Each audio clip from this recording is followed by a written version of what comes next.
오늘 아침 일라디오. 지난 토요일 밤에 비가 많이 내린 지역에 계셨던 분들, 마치 낙엽비가 내리는 것 같더라는 이야기를 많이 하시던데요. 짧은 시간에 비가 많이 내린 데다가 강한 빗줄기에 떨어진 낙엽이 배수로를 막으면서 곳곳에 침수 소식도 있었습니다. 해마다 도시에서는 낙엽이 지고 나면 배수로를 막고요. 또 수거 소각하는 비용도 만만치 않다고 하네요. 이렇게 애물단지가 된 낙엽을 인근의 관광지로 운반해서 관광 자원화한 사례가 있습니다.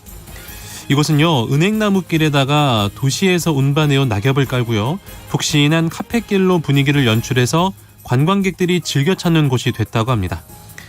애물단지를 이렇게 보물로 만들 수 있는 방법들을 서로 공유해서 나누다 보면 매번 반복되는 문제들도 조금씩 줄여나갈 수 있지 않을까 싶습니다. 11월 14일 월요일 아침, 오늘 아침 일라디오 출발합니다. 안녕하세요. 아나운서 강승화입니다.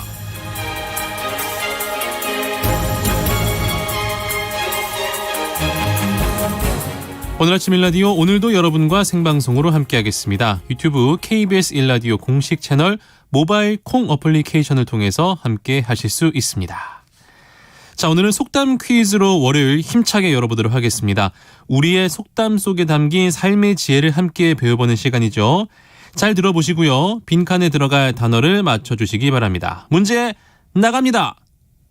보통 예전에는 입동이 지나고 일주일 안팎으로 김장을 하면 김치 맛이 가장 좋다고 했는데요. 요즘은 날씨 탓에 갈수록 김장 시기가 늦어지고 있습니다.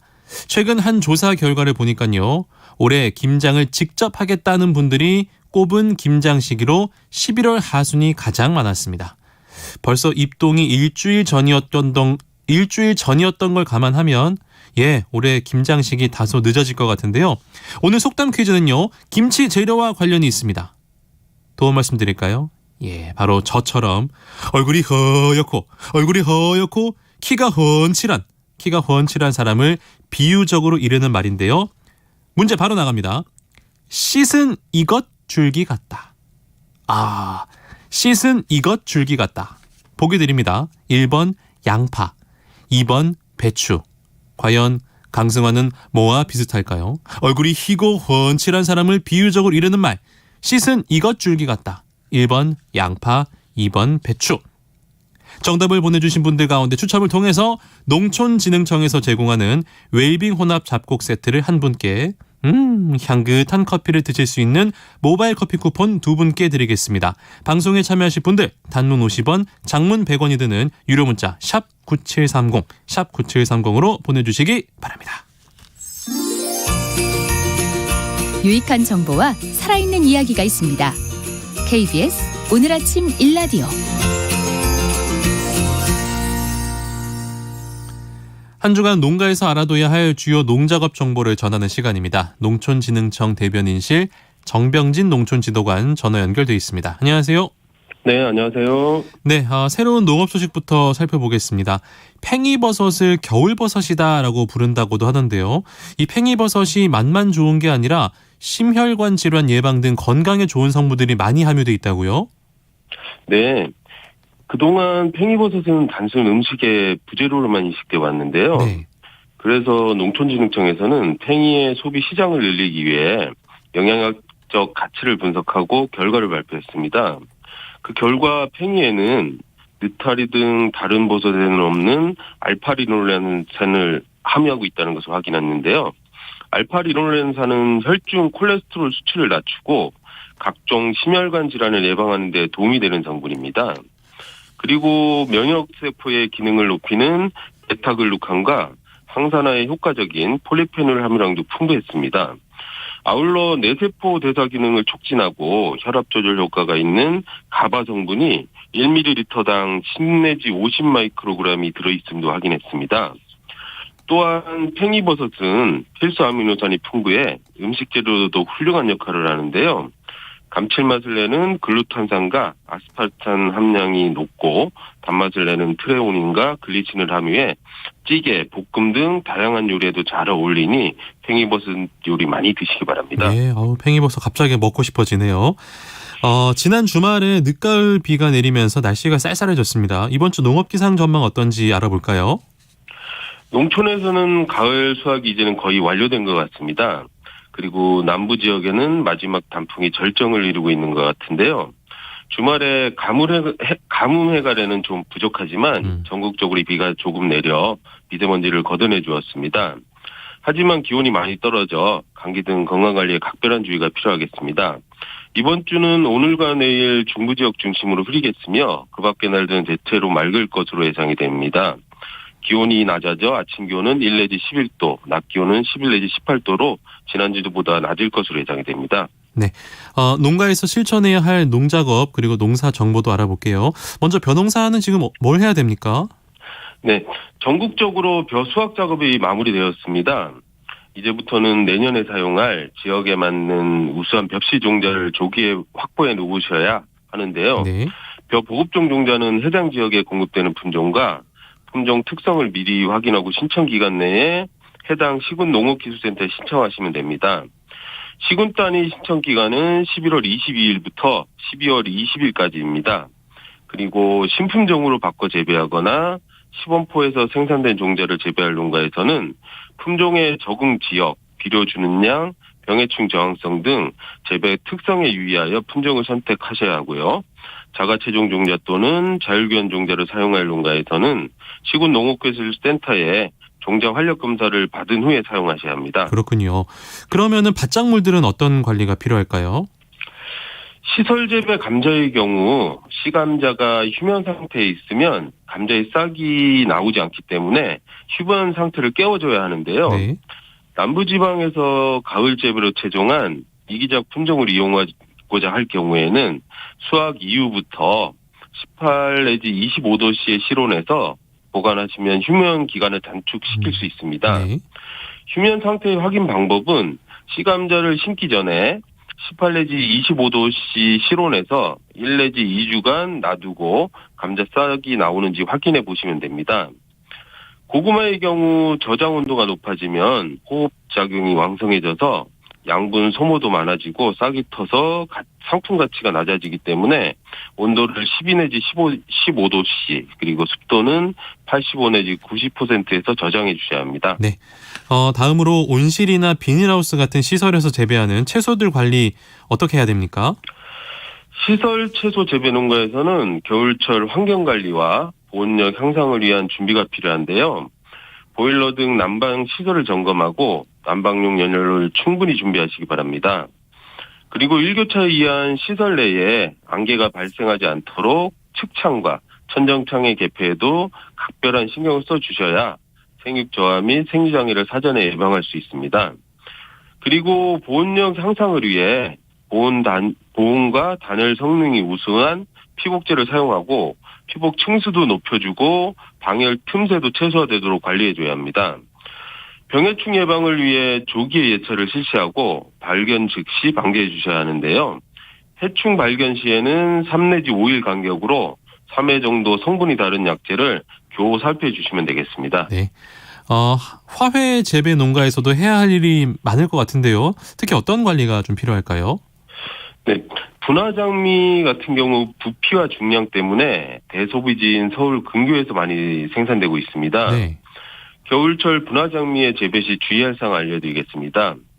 장미는 빛을 좋아하는 식물로 꽃이 피우면 충분한 빛이 필요합니다. 그래서 분화장미를 시설 내에서 겨울에 재배할 경우에는 보강 처리가 필요한데요. 네. 보강 처리를 15시간 하면 생육이 증가하고 꽃눈으로 분화하지 못하는 비율도 14 내지 23% 감소하고 개화 소요 일수도 보강 처리 안 한 것과 비교해 4 내지 6일 정도 단축됩니다. 식물 전용 형광등을 사용해 광도 3,500럭스에서 15시간 처리하시면 됩니다. 그렇군요. 겨울철 동계 사료 작물에 대한 관리도 중요할 것 같은데요. 어떤 관리가 필요합니까? 논에서 겨울에 재배하는 이탈리안 나이그라스나 호밀은 너무 자란 상태로 겨울나기에 들어가게 되면 엄피어 등을 받을 수 있기 때문에 풀의 키가 15cm 내외가 유지되도록 해줘야 합니다. 그리고 습기가 많은 포장에서는 겨울나기 하는 기간 중에 스패를 받지 않도록 배수로를 깊게 만들어 물이 잘 빠지도록 해줘야 한다는 것도 잊지 마시기 바랍니다. 겨울 사료작물은 땅이 얼기 전에 땅을 눌러주기를 해주면 생산량이 많아지는데요. 땅을 눌러주면 토양 수분을 보존하고 뿌리를 토양에 밀착시켜 겨울철에 마르거나 어는 피해를 줄일 수 있기 때문입니다. 트랙터에 롤러를 붙여 눌러주는 것이 가장 효과가 좋은데요. 작업 시에는 트랙터를 너무 빠르게 운행하지 않도록 주의해 주셔야 합니다. 네, 지금까지 농촌진흥청 대변인실 정병진 농촌지도관과 함께했습니다. 오늘 말씀도 고맙습니다. 네, 감사합니다.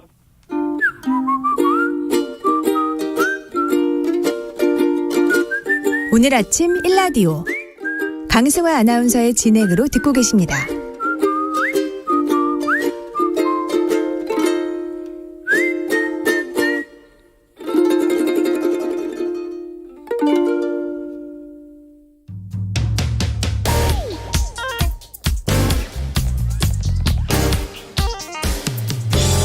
오늘 아침 뉴스 브리핑. 뉴스 브리핑 정상근 기자 전화 연결하겠습니다. 안녕하세요. 네, 안녕하십니까? 캄보디아에서 한미일 정상이 공동 성명을 발표했네요. 네, 다자회의 참석자 동남아시아를 순방 중인 윤석열 대통령은 캄보디아 푸놈펜에서 열린 한미일 3국 정상회의에 참석을 했습니다. 이 자리에서 윤석열 대통령은 한미일 공조는 한반도와 동북아 평화 안정의 강력한 보루라면서 김정은 정권은 이 반인도적, 반인륜적 정권이라고 강하게 비판했습니다. 기시다 일본 총리도 한미일 회담은 시의적절하다면서 연대를 강화해 의연하게 대응하자라고 화답했고요. 이 바이든 대통령은 강력한 한미일 3자 간 협력이 필요하다 말하면서 동시에 대만 해협의 평화와 안정을 이 3국의 협력 의제로 올렸습니다. 그리고 3국 정상은 15분간 진행된 한미일 정상회담 직후 공동 성명문을 발표했는데요. 3국은 북한 미사일 경보 정보를 실시간으로 공유하겠다라고 밝혔고요. 네. 러시아의 우크라이나 침략이 진행되는 상황에서는 인도태평양 지역이 안정되고 안전할 수 없다면서 규탄한다라고 밝혔습니다. 그렇군요. 그리고 이 직후에 한미 정상회담 그리고 한일 정상회담도 열렸습니다. 네, 이 한미 정상회담에서 이 두 정상은 그 양국 간의 핵심 현안인 한국산 전기차의 보조금을 주지 않는 미국 인플레이션 감축법, 그러니까 IRA를 집중 논의했다라고 밝혔습니다. 네. 윤석열 대통령은 IRA와 관련해 한미 간 협의 채널이 긴밀하게 가동되고 있다라고 평가한 뒤 양국 간의 경제 협력이 더욱 이뤄지길 기대한다라고 밝혔고요. 이 바이든 미국 대통령은 한국 기업의 미국 경제에 대한 기여를 고려해 IRA 이행 방안이 논의되어야 한다라고 화답했습니다. 이 한일 정상회담에서는 이 북한의 잇따른 도발에 대응하기 위한 안보 협력 의제가 우선 논의됐다라고 합니다. 또한 양국 최대 현안인 강제징용 배상 문제 관련해서는 이 당국 간의 협의를 이어나가자라는 공감대를 이룬 것으로 확인됐습니다. 다음 소식으로 가보겠습니다. 이태원 참사 국정조사를 앞두고 여야 간 줄다리기가 이어지고 있습니다. 네, 민주당과 정의당, 기본소득당이 함께 이 국정조사 요구서를 제출한 바 있는데요. 이 국민의힘은 수사기관의 수사가 먼저라면서 이에 반대하고 나섰습니다. 이에 민주당은 범국민 서명운동을 통해 여론으로 국민의힘을 압박한다라는 계획인데요.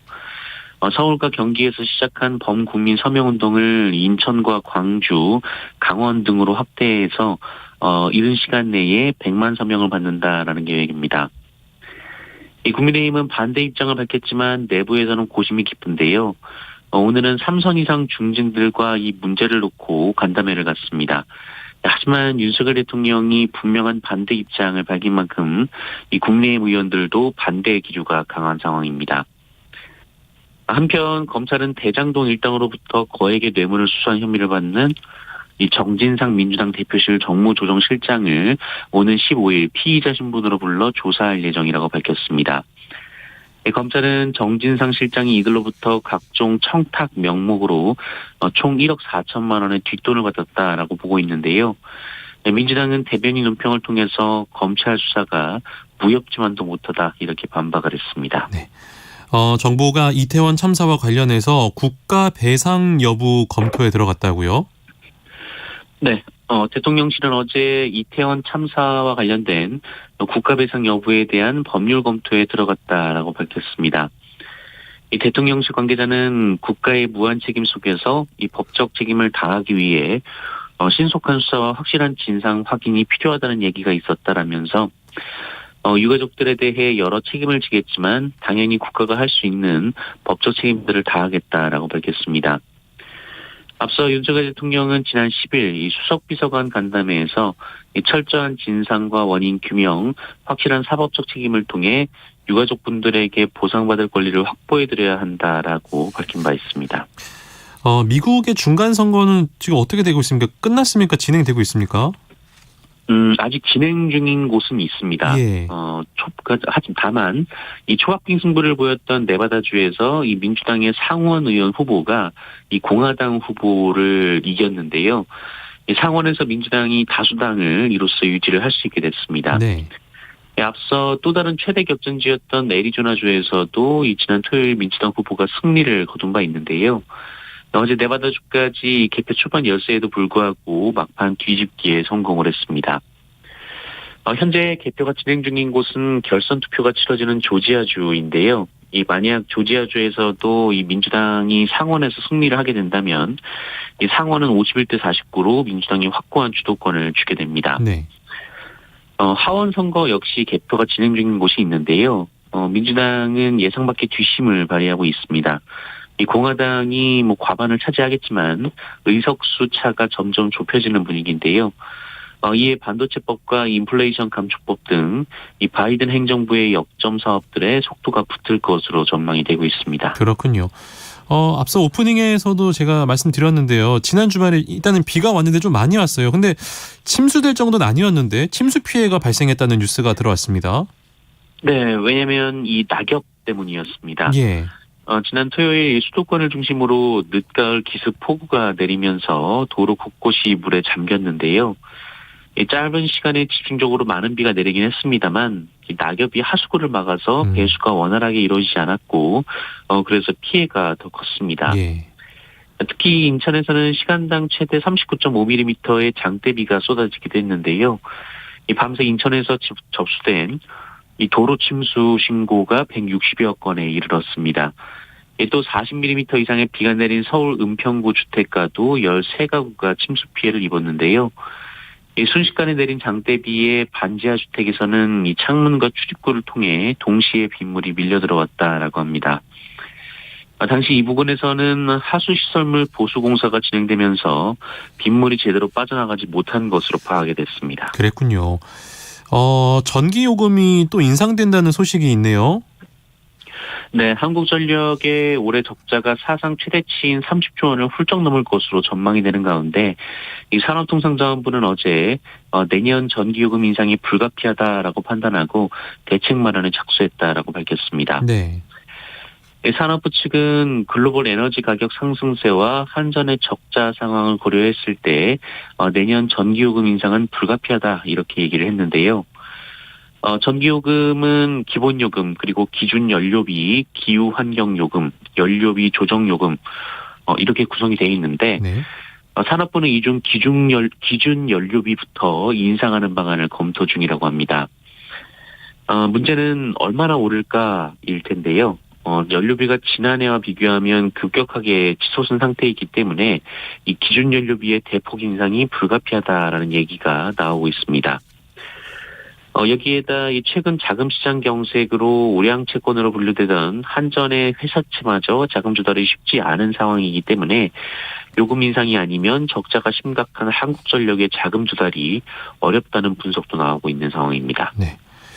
우리나라가 지금 지방 소멸을 넘어서 지역 소멸 시대에 접어들었다는 분석이 나왔는데 이게 무슨 이야기입니까? 네, 비수도권 지역의 인구가 감소하는 현상을 지방소멸이라고 하는데요. 네. 수도권과 광역시의 인구까지 줄어드는 것을 이 지역소멸이라고 부릅니다. 네. 우리나라가 이 지방소멸을 넘어서 지역소멸 시대에 진입했다 이런 분석이 나온 건데요. 이 산업연구원은 한국의 지역 간 인구 이동 특성을 고려해서 개발한 이른바 K 지방 소멸 지수를 토대로 전국 228개 시, 군, 구의 인구 변화를 조사한 결과 지방 소멸 위험도가 높은 소멸 위기 지역이 총 59곳으로 조사됐다라고 밝혔습니다. 이 59곳 중 소멸 우려 지역이 50곳이었고요. 소멸 위험 지역은 9곳이었습니다. 지역별로는 전남이 13곳, 강원이 10곳, 경북이 9곳으로 이 세 곳이 전체 소멸 위기 지역의 54.2%나 차지했는데요. 소멸 위험 지역의 경우 인천 옹진군을 제외하면 비수도권의 군단위 지역이었지만 네. 이 소멸 우려 지역으로 가면 수도권인 경기도 가평군과 연천군, 인천 강화군을 비롯해서 광역시인 부산 서구 영도구, 네. 또 울산 동구 등도 소멸 우려 지역에 포함이 됐습니다.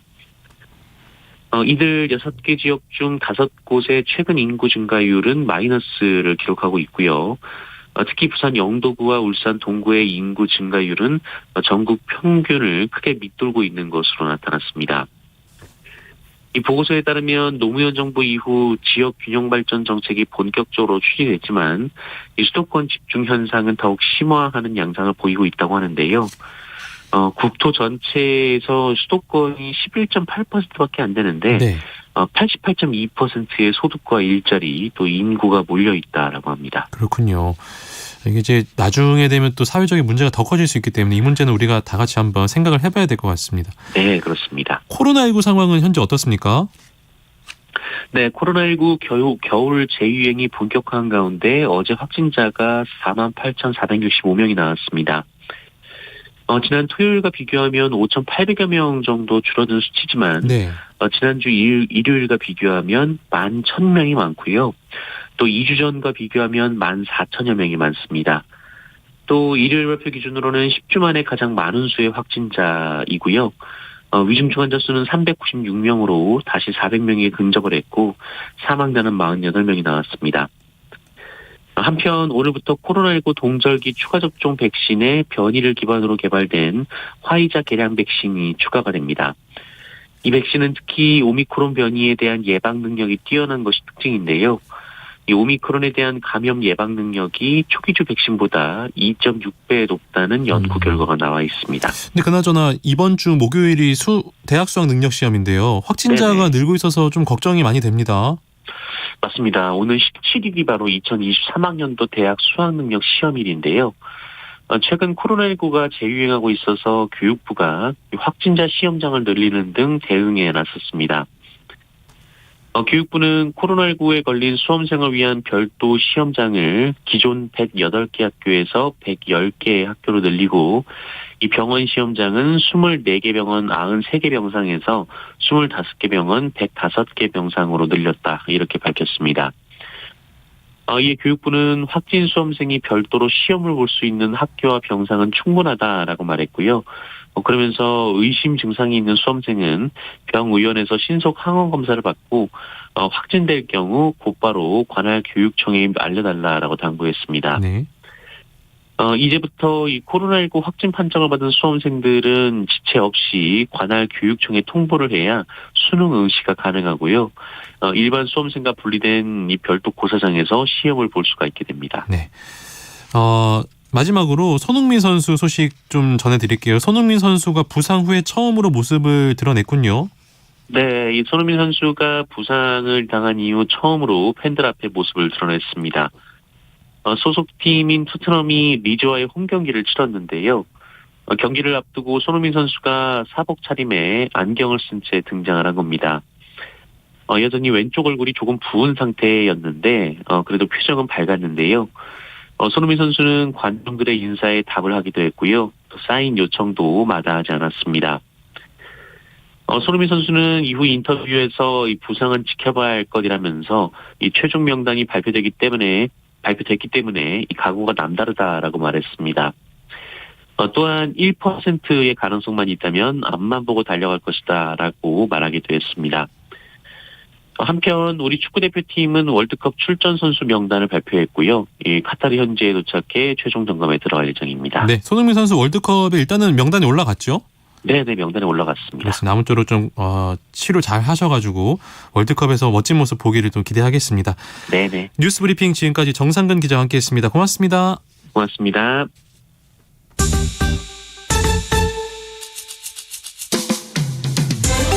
활기찬 하루를 여는 오늘 아침 1라디오 건강한 아침 습관.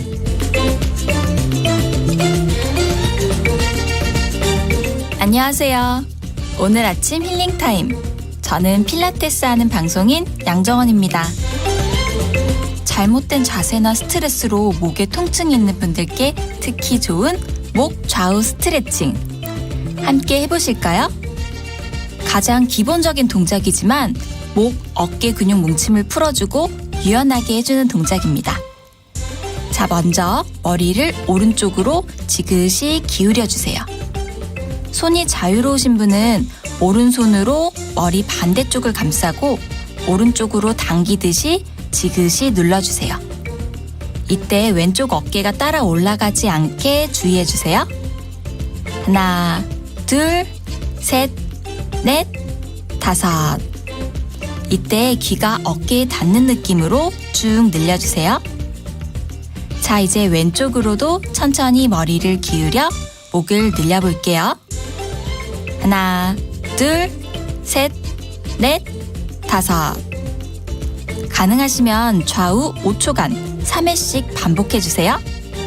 오늘도 여러분의 건강한 하루를 응원합니다. 저는 양필라 양정원이었습니다.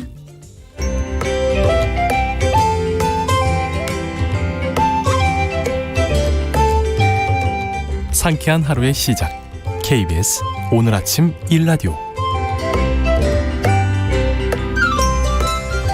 이번 순서는 마케팅 브리핑 시간입니다. 빅데이터 전문 업체 마이테이스트의 민지영 대표 오늘도 함께합니다. 안녕하세요. 네, 안녕하세요. 갈수록 기업의 역할이 이제 이윤 추구뿐만 아니라 사회적 책임까지 확장되고 있는 분위기인데요. 오늘은 마케팅과 기업의 사회적 책임 영역의 다양한 접점들을 짚어주신다면서요. 네, 이제 기업들의 영향력이 커진 만큼 사회의 가치를 환원해야 한다라는 의견이 많습니다. 네. 한 마케팅 전문 조사기관에 따르면 젊은 세대로 갈수록 이렇게 사회적 책임이 중요하다라고 답을 했는데 특히 Z세대의 94%가 기업에게는 CSR이라고 하는 기업의 사회적 책임이 필요하다라고 응답을 했습니다. 또 지난 10월에 있었던 안타까웠던 사고죠. 빵 공장에서의 근로자 끼임 사고 이후에 해당 기업이 지속해서 비난을 받고 있는 것도 이후에 기업이 근로자와 안전에 대한 책임을 다하지 못했기 때문입니다. 네. 사실 과거의 CSR 활동이다라고 하면은 뭐 기부라든지 뭐 겨울에 진행되는 봉사 활동과 같이 좀 한정된 예산으로 진행을 하는 자선 활동에 가까웠다면요. 네. 이제는 기업이 추구하는 가치를 또 마케팅 활동으로 또 전개를 하면서 매출에도 또 영향을 주는 경영 전략의 한 축이 되었습니다. 그래서 필수적인 활동이 돼버린 이렇게 CSR 사례를 좀 소개를 하면서 기업들이 어떤 가치들을 추구하고 있는지 한번 알아보려고 합니다. 좋습니다. 사회적인 책임 가운데 이제 그 환경 관련 활동, 친환경 마케팅이 저는 가장 익숙한데요. 이제는 유통 전 과정에서 환경을 생각하고 실천하는 회사가 늘고 있다고요? 네, 이제 유통 과정에 친환경 요소를 도입하는 것을 그린테일이라고 부릅니다. 환경을 뜻하는 그린과 리테일의 합성어인데요. 단순히 우리가 이전에는 일회용품을 덜 쓴다든지 일회용품을 덜 제공하는 회사들이 많았는데 네. 그것보다 조금 더 복합적인 제로 웨이스트 활동을 하는 기업들 또 가게가 많이 생기고 있습니다. 이제 식당에서도 제로 웨이스트를 적극적으로 활용을 하는데 뭐 이제 잔반을 만들지 않는다, 음식물 쓰레기를 줄인다 이런 활동이 아니라 네. 요리 전반의 과정에서 쓰레기를 배출하지 않기 위해서 모든 시스템을 바꾸기도 합니다. 네. 뭐 식재료를 그 공급받는 농장과는 직계약을 해서 꼭 필요한 수량만을 구매를 하고요. 규모가 작은 농장을 통해서는 뭐 일회용 포장지가 아니라 다회용 용기에 식재료를 담아서 배송을 받고 다시 회수를 하는 등 쓰레기를 줄이고 있습니다. 또 농산물의 경우에는 마지막 뭐 한 방울, 껍질 한 조각까지 모두 활용한다라는 이야기가 있을 정도로 네, 끝까지 식재료를 활용을 하는데요. 네. 또 이때 나오는 잔반이나 쓰레기는 가공을 해서 퇴비로까지 만들어서 예. 쓰레기를 계속해서 줄이고 있다고 합니다. 훌륭하네요. 네, 또 하나 우리나라에서는 이제 24일부터 편의점 등의 소규모 소매점에서 비닐봉투의 무상 판매를 네. 중단하게 되는데요. 아예 팔질 못하죠 이제는. 네네, 맞습니다. 네. 이제 식당에서는 종이컵 또 플라스틱 빨대의 사용도 금지가 됩니다. 사실 이 그 제도에 대해서 좀 논란이 되고 있긴 합니다만 네. 또 환경부가 1년간 계도 기간을 두기로 했고요. 또 이미 대형마트에서 시행되고 있는 조치가 그 소규모 점포로 확대되었다고 생각을 하시면 되겠습니다. 근데 이거 불편하긴 한데요. 네. 근데 제가 진짜로 깜짝 놀란 게 집에서 분리수거하다가 비닐봉지 너무 많아요. 맞아요. 예, 이건 진짜 좀 저희가 불편하더라도 한번 이거 좀 해보는 게 네. 환경을 생각해서 맞다고 생각합니다. 네. 또 이제 대표적으로 또 플라스틱 용기를 많이 쓰는 제품 중에 하나가 이제 요구르트와 그렇죠. 요거트가 맞아요. 있거든요. 맞아요. 예. 네, 그래서 유제품 회사에서도 이렇게 환경을 위해서 좀 노력을 많이 하는데 그 제품 병에 있는 플라스틱의 두께를 줄이고 네. 또 뚜껑을 없애는 것부터 시작을 했고요. 그리고 그럼에도 불구하고 나오는 폐플라스틱 등은 재활용을 해서 가전의 원료로 사용할 수 있도록 하고 있습니다. 네, 또 제품 판매원의 전동 카트는 모두 전기로 구동하게 하는 등 요즘 또 그렇더라고요. 네, 그린테일이라는 것을 위해서 노력을 하고 있는데요. 이렇게 좀 보다 근본적인 문제 해결에 관심을 가지게 되면서 그 농산물도 제철에 수확한 모든 제품을 모두 소비하는 것, 네, 이런 운동을 하고 있습니다. 참 좋은 운동입니다. 네, 그래서 사실은 이제 판매가 좀 어려운 것들, 뭐 흠이 있다거나 아니면 반품이 됐다거나 네. 혹은 매장에 진열됐던 상품들은 사실 폐기하는 것이 좀 관례였는데 네. 이런 것들을 모두 손질해서 판매를 하는 리퍼브 매장도 증가를 하고 있고요. 저 이거 너무 좋아요. 네. 왜냐면 많게는 반값 정도에 팔더라고요. 맞아요. 맛은 똑같거든요. 네, 예. 사실 흠이 있다고 해서 좀 못생겼다고 해서. 선물용으로는 뭐 별로 안 좋지만. 네네. 뭐 예. 그래서 이렇게 좀 이런 쓰레기들이 사실 음식물 쓰레기의 30% 정도를 어이구. 차지했다고 하거든요. 그랬군요. 그래서 정말 잘 하고 계신 겁니다. 아니 네. 그게 좋다고요. 맞아요. 잘하고 있는 게 아니라. 네. 근데 저가 살려고 하면요. 좀 옆에서 저희 아내가 아니 좋은 거 먹어 이러거든요. 네. 예. 그것 때문에 좀 갈등이 있습니다. 맞아요. 그래도 사실 맛은 똑같이 좋은 거라는 배에 거. 들어가면 똑같아 이러면서 네. 설득을 합니다. 기억을 해주셔야 될 것 같습니다. 그래서 이렇게 버려지는 농산물들을 활용해서 뭐 판매뿐만 아니라 가공식품을 만들어서 좀 더 장기적으로 판매를 할 수 있도록 하는 기업들도 있더라고요. 네, 이렇게 환경뿐만 아니라 기업이 이제는 사람과 안전에 대한 책임도 다해야 한다. 이런 생각이 요즘에 많이 들더라고요. 네, 맞아요. 사실 안전에 대한 얘기를 저희가 꾸준히 하고 있는데 이 안전에 대한 그 사회적 책임은 뭐 부정적인 사건 또 사고 때문에 강조가 되고 실천되는 경우들이 좀 맞아요. 많습니다. 맞아요. 네, 미국에서도 이제 소아 비만의 원인 중에 하나가 뭐 햄버거와 같은 정크푸드다라는 이야기가 많이 있거든요. 그래서 정크푸드 회사의 매출이 실제로 줄어들기도 했고요. 그래서 사실 이런 회사들에서는 소아 비만을 퇴치하기 위해서 캠페인을 하고 있고 또 어린이 세트에는 탄산음료 대신에 우유나 주스를 선택할 수 있도록 옵션을 추가한 것도 이러한 그 캠페인의 일환이라고 합니다. 우유는 좋은데 주스 과당 많지 않습니까? 맞아요. 사실 그래서 네. 뭐 과일뿐만 아니라 채소까지도 옵션 넣을 수 있다고 하긴 그렇군요. 하더라고요. 네. 또 2008년에 있었던 나이지리아 지역의 송유관에서 원유 유출 사고가 있었는데 이때 한 그 국제 정유회사가 이것은 지역 주민들이 송유관을 훼손시켜서 일어난 사고였다라고 거짓말을 하고 또 아무런 조치를 취하지도 않아서 굉장히 비난을 받은 적이 있었습니다. 네. 근데 이 비난 이후에 이 국제 정유회사가 좀 마음을 고쳐 먹었는지 나이지리아 지역에 좀 사회공헌 활동을 시작하기도 했고요. 그 정유회사 최초로 기름 유출량과 그 유출량에 대한 그 대책에 대한 과정을 투명하게 또 공개를 하면서 네, 또 굉장히 칭찬을 받기도 했습니다. 이게 기업들이 소비자들을 이제 무서워하기 시작한 거예요. 맞아요. 소비자들이 적극적으로 이렇게 SNS 등 활동을 하고 계시기 때문에. 네. 어찌됐건 이렇게 다양한 사회공헌 활동을 해서 소비자들이 이 기업 진짜 훌륭하다라고 부르면서 앞에 갓을 붙이더라고요. 네. 이런 호칭으로 불리게 된 기업들도 있다면서요. 네, 사실 이 회사는 다양한 사회공헌 활동 그리고 또 꾸준한 활동을 통해서 칭찬을 받고 있는데요. 우선 뭐 심장병 어린이를 후원하는 사업을 통해서 벌써 5,700여 명의 어린이들에게 새 생명을 주었다고 하고요. 네.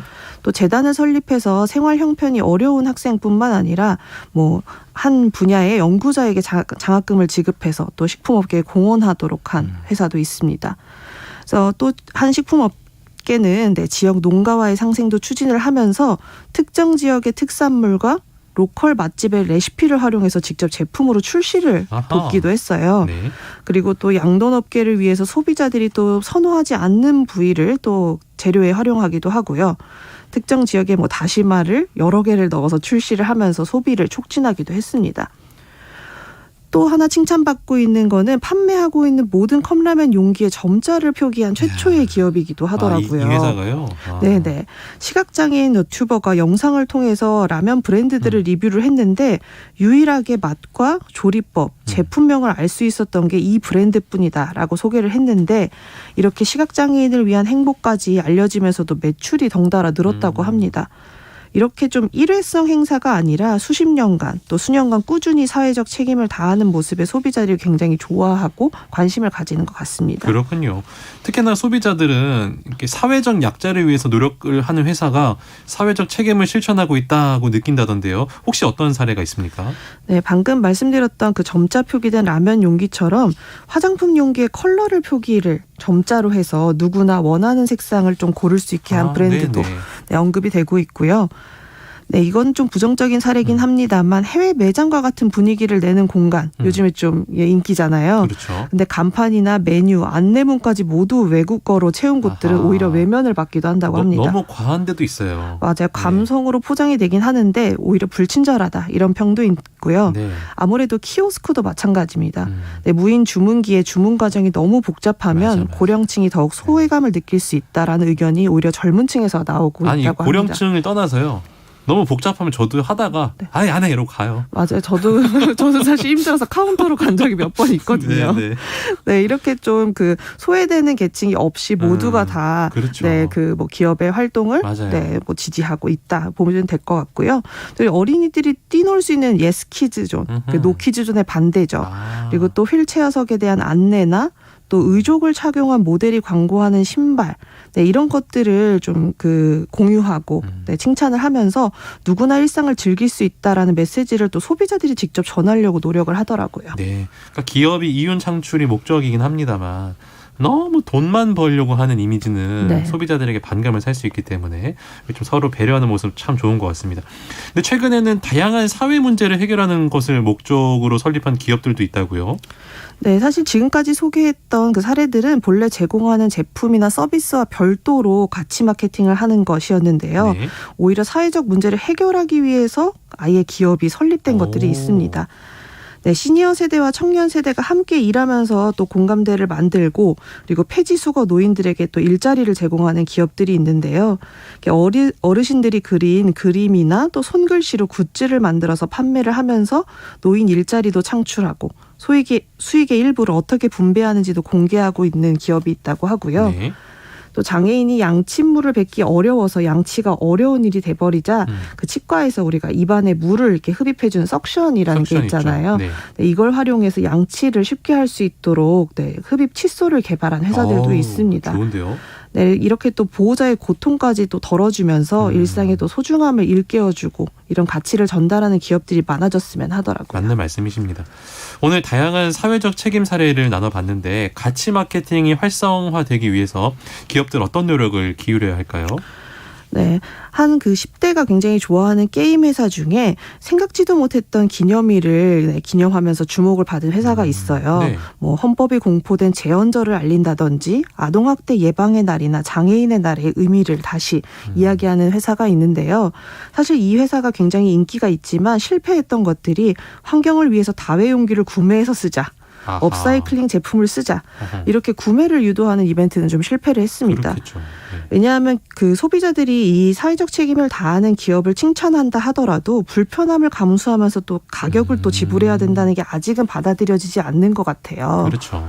네. 그래서 아무래도 그 해외에서도 이런 사례들이 많기 때문에 좋은 메시지를 가진 기업이 지속하기 위해서는 일회성의 이벤트가 아니라 네, 계속해서 단발성에 그치는 게 아닌 또 인식을 바꾸기 위한 홍보나 교육의 노력을 기울여서 또 구매까지도 이어지게 하는 게 중요하지 않나라는 생각을 해봤습니다. 네, 지금까지 마케팅 브리핑 마이테이스트의 민지영 대표와 함께했습니다. 고맙습니다. 네, 감사합니다. 네, 오늘도 많은 분들께서 문자 보내주셨는데 특히 퀴즈 저희가 앞서 보내드렸는데요. 문제는 씻은 이것 줄기 같다. 힌트는 요거는 강승화와 비슷하다라고 제가 힌트 드렸는데 정답은 2번 배추였습니다. 예, 우리 조상님들 얼굴이 희고 키가 훤칠한 사람을 씻은 배추줄기 같다라고 표현했는데요. 배추 몸통이 흰색 줄기부터 잎으로 올라갈수록 녹색이 되기 때문에 이 길쭉한 흰색의 줄기 모양에서 이런 속담이 생긴 것으로 추측을 해볼 수가 있겠습니다. 비슷한 속담이요? 씻어놓은 흰 죽사발 같다. 이게 더 저와 비슷하군요. 예. 배추는 손으로 들어봤을 때 묵직한 느낌이 들고 겉잎은 약간 푸르면서 속잎을 먹어봤을 때는 달고 고소한 것이 품질 좋은 배추라고 합니다. 싱싱하고 좋은 배추 잘 고르셔서 올겨울 김장 맛있게 하시길 바랍니다. 7751번님 정답 배추. 병원 진료 가시는 어머니 역에다 모셔다 드리고요. 집에 돌아가는 길입니다. 100포기씩 김장하던 옛 기억이 나네요. 김장김치에 수육, 아삭한 배추에 양념 넣고 말아서 먹으면 꿀맛이죠. 라고 보내주셨고요. 4165번님 정답 배추. 오늘 휴무라 김장하려고 배추 10포기 어젯밤에 절여두고 밤에 3번 뒤집어서 지금 깨끗이 씻고 있습니다. 저녁에 김장김치에 돼지 수육 해먹으려고요. 4500번님 좋은 아침입니다. 정답 배추. 우리 아들이 꼭 배추 줄기처럼 키 크고 잘생겼습니다. 피부가 깨끗하고요. 아들 자랑합니다라고 보내주셨습니다. 자, 이 세 분께 선물 보내드릴게요. 홈페이지 자세히 확인해 보시고요. 저는 내일 인사드리겠습니다. 강승화였습니다.